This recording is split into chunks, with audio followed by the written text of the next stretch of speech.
সমাজে আমাদের দেশে কিছু মানুষ বের হয়েছে, কুরআন পড়ুয়া লোকদের কথা শুনলেই গায়ে জ্বালা ধরে যায়।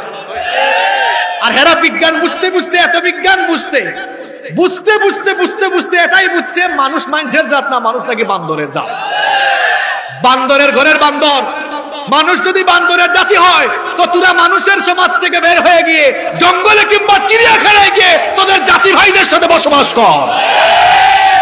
খাঁচার দরকার হলে আমরা খাঁচা বানায় দিই। এই প্রসঙ্গ সামনে আসতেছে, এটাও আমি বলবো ইনশাআল্লাহ। কষ্ট হচ্ছে আপনাদের? কয়েক মিনিট থাকা যাবে তো? একদম জায়গা মতো আপনাদেরকে তুলছি। মজা লাগতেছে আপনাদের?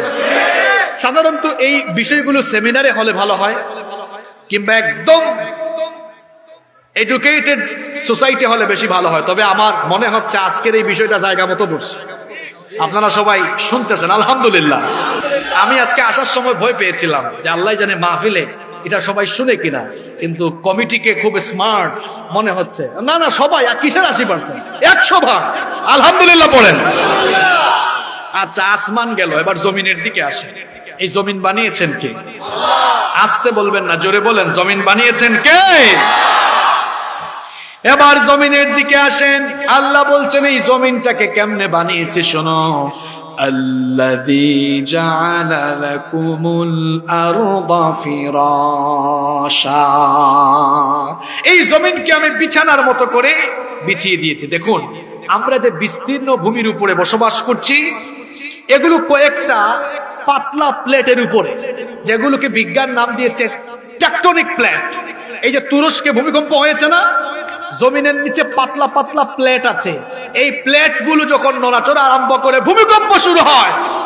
আর নড়াচড়াটা যদি একটু বেশি হয়ে যায় তখন ভূমিকম্পের মাত্রাও বেশি হয়। প্রতি মুহূর্তে আমরা ঝুঁকির উপরে আছি। কিছু মানুষ এত বেশি নাফরমান হয়েছে, এত বেশি নাফরমান হয়েছে। আমরা তো এমন মানুষ, আমরা যখন যা মন চায় তাই করি। এই যে আপনি রাতের বেলা নাইট ক্লাবে নাচানাচি করেন, মদ্যপান করেন, ওই সময় যে বিল্ডিং এর মধ্যে আকাম কুকাম করেন, ভূমিকম্প দিয়া মাটির নিচে আপনাকে ধসাই দিতে পারেন কে? আলেমদের উপরে নির্যাতন করে খুব মজা পান, মজা করে হাসাহাসি করা অবস্থায় ভূমিকম্প দিয়া মাটির নিচে ধরাই দিতে পারেন কে?